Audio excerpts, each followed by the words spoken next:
Jadi kalau kita berbicara tentang siapakah para ulama, itu memang perlu didefinisikan. Ya, sebab salah satu kerancuan pemikiran yang ditanamkan oleh para teroris kepada orang yang ingin direkrut, dia katakan bahwa yang didengar itu cuma ulama ahlus sugur katanya. Ulama yang biasa berada di medan-medan jihad, di perbatasan-perbatasan pertempuran. Itu bahasa dipakai oleh Imam Samudra di bukunya Aku Melawan Teroris. Iya.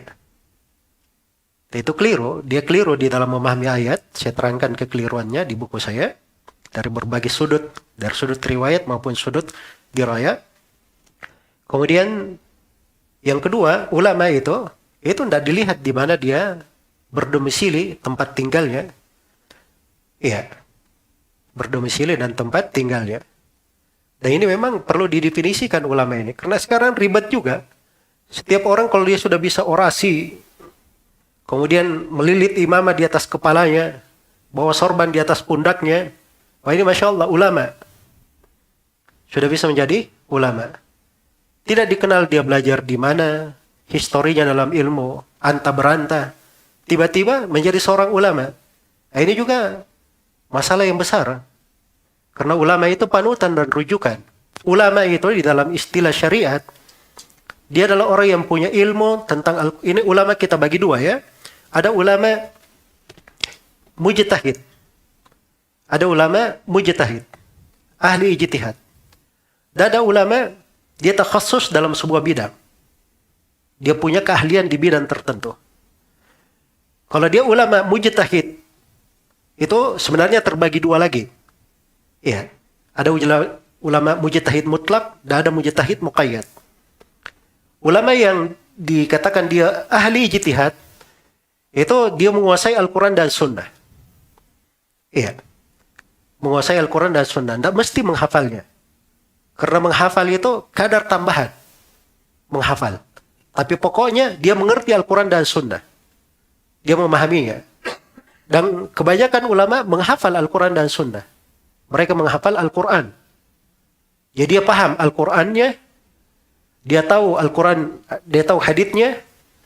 Dia tahu mana yang sahih, mana yang lemah dari hadits tersebut. Dia tahu mana yang nasih, mana yang mansuh. Kalau ada dua pembahasan ini dalam Al-Quran dan Sunnah. Dia tahu mana dalil umum, dalil khusus. Mana dalil yang mutlak dan dalil yang terikat. Dia mengerti ucapan-ucapan para sahabat, para tabi'in, tabi'ut tabi'in. Dia mengerti letak kesepakatan ulama di mana, letak mereka berbeda pendapat di mana. Dan dia mengerti syariat Islam itu dari awal babnya sampai akhirnya. Itu yang dikatakan ulama. Ya, bab fikih kita ada 4 di pembahasan fikih agama. Ada fikih ibadah, ada fikih muamalah, ada fikih munakahat, dan ada fikih al-aqdiyah. Ya, ada fikih al-aqdiyah wal hudud. Ini ada 4 bab. Kalau dia sudah kuasai semuanya ini, dia pernah pelajari, itu disebut sebagai ulama. Orang yang berilmu. Iya. Jadi tidak masuk akal ada orang yang dikatakan ulama, dia baca buku-buku bahasa Arab saja tidak bisa. Ulama, pendalilannya anta beranta, amburadul. Seorang alim itu kalau dia berbicara semuanya terukur. Kata-katanya itu semuanya dia timbang. Semuanya dia timbang. Nah, itulah orang yang berilmu. Makanya orang yang berilmu itu tidak sembarang menjawab. Tidak sembarang menjawab. Dia ditanya tentang sebuah permasalahan. Iya. Apa hukumnya kunut nazilah? Dia akan menjawab. Wa kunut nazilah itu wewenang pemerintah. Wewenang pemerintah. Nah, itu dia mengerti. Itu punya ilmu namanya.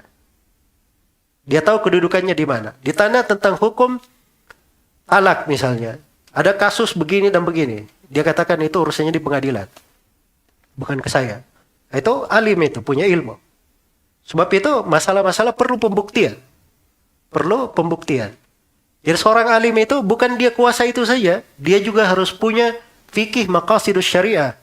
Dia mengerti hikmah-hikmah syariat, rahasia-rahasianya. Seluk-beluknya dan liku-likunya. Sehingga kalau ada masalah seperti ini, di dalam syariat biasanya diperlakukan begini. Kemudian seorang alim itu dia punya fikih takdirul ma'al. Dia bisa memikirkan akan akibat dan efek sesuatu. Itu tugasnya orang-orang yang berilmu. Tugasnya orang-orang yang berilmu, dan itu yang dikatakan sebagai ulama. Tapi ada ulama yang dia khusus di bidangnya. Misalnya dia di bidang ilmu bahasa Arab, dia khusus di situ karena dia spesialisnya mengambil bahasa Arab, dia ahli di situ. Alim, dikatakan alim dalam bahasa Arab. Dia ilmu hadits misalnya, dia punya keahlian hebat di pembahasan ilmu hadits. Di pembahasan misalnya di pembahasan usul fikih, dia bagus di pembahasan usul fikih. Itu alim di bidangnya masing-masing. Ya, jadi itu ukuran yang dikatakan sebagai ulama. Wallahu ta'ala alam.